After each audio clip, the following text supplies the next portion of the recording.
Insider Gaming. Ubisoft union reps call for CEO Yves Guillemot's resignation. This is on top of, my God, I can't even remember how many things I've reported on with the absolute catastrophe behind the scenes going on at Ubisoft over the past 2 months alone, never mind past year. This is the employees revolting, saying that they're claiming they're going to walk out if he shows up at their office. Ubisoft shutting down studios, signing a deal with Tencent, giving away a bunch of their properties, ownership for 25% for Tencent. The game's failing on all fronts. And now we have the union wants Yves Guillemot to resign. 2 union reps are calling for the resignation of Ubisoft CEO Yves Guillemot. From the falling share price, which just checked again, yes, it is still under $1, by the way, at 93 cents. From the falling share price to game cancellations to a complete restructuring of the company, Ubisoft has found itself in a precarious situation when it comes to its future. In a recent interview with game developer Mark Rushel and Shakib Mato spoke about Ubisoft's struggles and where the company can go from here. In short, it starts at the top where a change has to be made. And remember, another story that I forgot, because there's been so many. They fired a dude that dared speak out on LinkedIn saying that he wasn't a big fan of the going back to work orders at Ubisoft. They put him on a 3-day leave, unpaid, and then fired him. It's his company, and at the end of the day, Ruch said, while adding that Guillemot has surrounded himself with yes men. That was also the issue during the sexual harassment scandal in 2020, which they're still dealing with legally right now. Matoi then spoke out about Guillemot making his son, Charlie, co-CEO of Vantage Studios. Matoi believes that the lack of any diversity at the top is what's keeping the company from making successful games. Oh, isn't it ironic? Don't you think? The diversity. Isn't it funny that the diversity is what Ubisoft pushes throughout their entire organization down below? But up top, it's just nepotism as far as the eye can see. It's classic. That's classic communism right there. If you just put your white male friends in those jobs, then you don't promote any diversity or get any new opinions or ideas, Matoi said. We are in a creative job. We need new ideas, which, by the way, you get what you deserve with this kind of reaction. If you turn your entire organization into a DEI slopfest company, then of course they're going to revolt with saying you need diversity where you are too. Step down, sir. Let a black woman take your place. What are you doing? That's not where you're supposed to be. We need new ideas to come in and help us make great new games. I'm not really sure how diversity running the studio is going to make better games when all this company has done is institute diversity and DEI checkboxes throughout all their games and hiring processes below for the past better part of the last decade. We don't have this mindset for creativity. Matui says it's a matter of trust with the company. Right now, he says they don't trust those in charge to right the ship. A lot of that, according to the pair, stems from how the company handled the allegations against it in 2020 and beyond. They say that they created a workplace where abusers could thrive, which, by the way, this is one of the issues with the gaming industry in general, is it got really big, really fast, and what used to be just dudes working on games, lots of locker room talk and lots of just shit talk at the studios, it turned into a professional organization structure almost overnight in the grand scheme of business. And it was whiplash for a lot of these developers where they're like, oh, we're not allowed to say that here because now we have an HR department where before it was just 7 guys working on a game. I think Guillemot should move away at this point, Rushel said. They're trying to overtake the company by pushing diversity as their authority. I think the level of hate, I love when they use that word, level of hate people have for him means he should move on. Then we could build some sort of trust again. The employees at Ubisoft, ironically, they wouldn't be there without him. Employees at Ubisoft have already voted to strike against the proposed layoffs at the company from February 10th to 12th. The France-based unions, along with their international counterparts, plan to strike. So on top of the company failing, planned layoffs, they now have striking employees that will not be working. There's going to be walking around signs outside. Well, man, what a functional operation they got going on there. And on top of all this, you have this breaking on February 4th.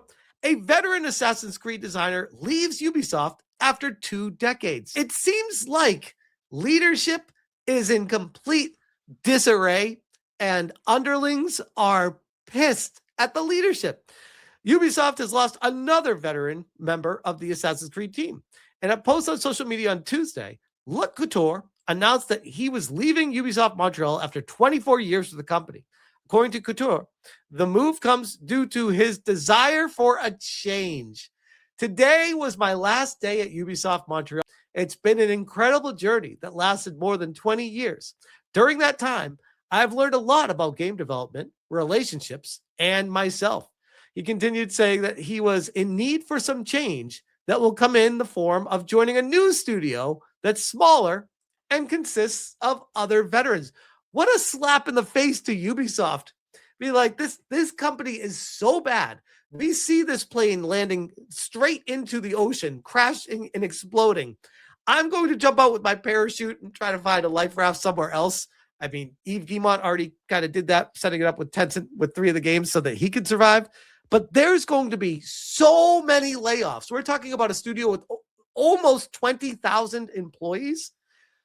You could easily cut that in half and still find plenty of people to be laying off. There's a lot of change that needs to be instituted there. And the company itself is doing terrible, despite what the journos will say. I found this when I was researching for this story. Every time I see this, I laugh. I said, whenever I'm feeling down, I can just bring up headlines like this one for a good chuckle. Assassin's Creed Shadows' success shows that the threat of negative campaigns is overblown. Well, that one didn't age so well, did it? As solid sales numbers for the new Assassin's Creed stack up, other companies should take note of how little the manufactured controversy around it mattered. Which even when Ubisoft themselves was telling their investors, oh, it totally sold well and we're excited with the sales numbers. What did it sell? Oh, you're piling it in with the other Assassin's Creed games as well. You're not breaking it down and saying why it did well and what it actually sold and what it cost to make the game. And you're not giving any details on anything. Okay, so you're feeding us bullshit and telling us that it's amazing gold and we should be excited about it. And the journals fell hook, line, and sinker for it. This is on the NASDAQ. Ubisoft Entertainment price target decreased by 17.53% to $9.50. The average one-year price target for Ubisoft Entertainment, UBSFF, has been revised to $9.50 a share. This decreases from 17.53%, the prior estimate of 11.53. Now, remember, when I was saying it's under $1, that's in USD on over-the-counter markets. It's not a direct correlation for the pounds that it's selling for wherever it is in France or whatever. The price target is an average of many target provided by analysts. The latest target range is from as low as $5.16 to as high as $16.93 a share. Average price target represents a decrease of 62.70% from the latest reported closing price of $25.48 a share. That is brutal. Especially, I love doing this just to showcase how far it's fallen.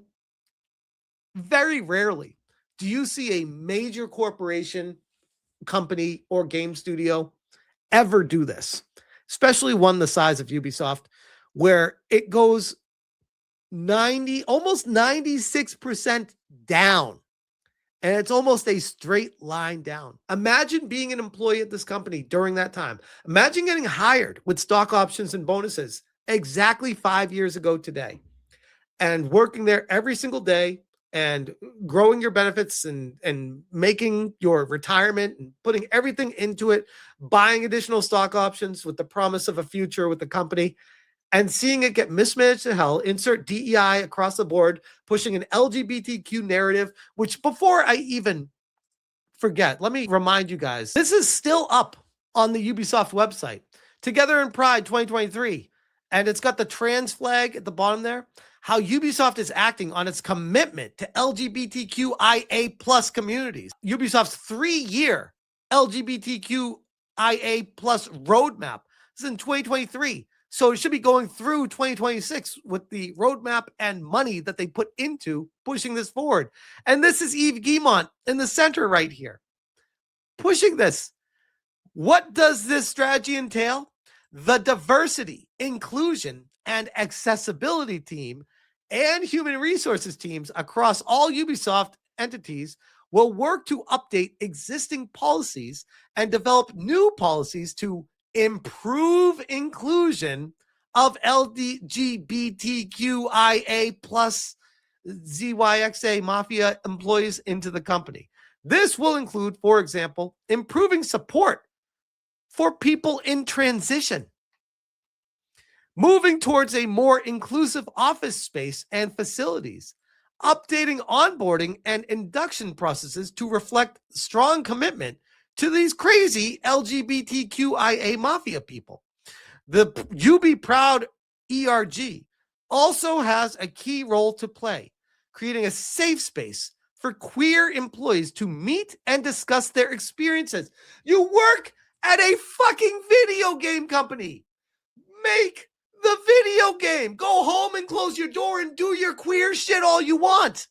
Why are you bringing it into the workspace? And furthermore, forcing people who aren't into this stuff to have to deal with it and listen to it.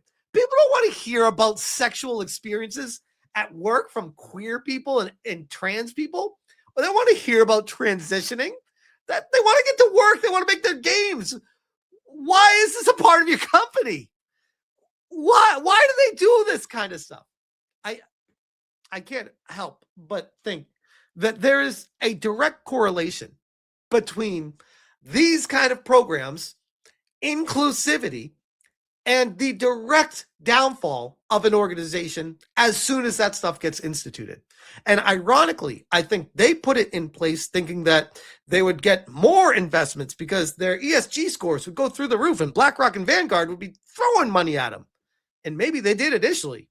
But like we called back then, it's like, yeah, when they stop doing that, where is that going to leave you? And what kind of employees are you going to have working there?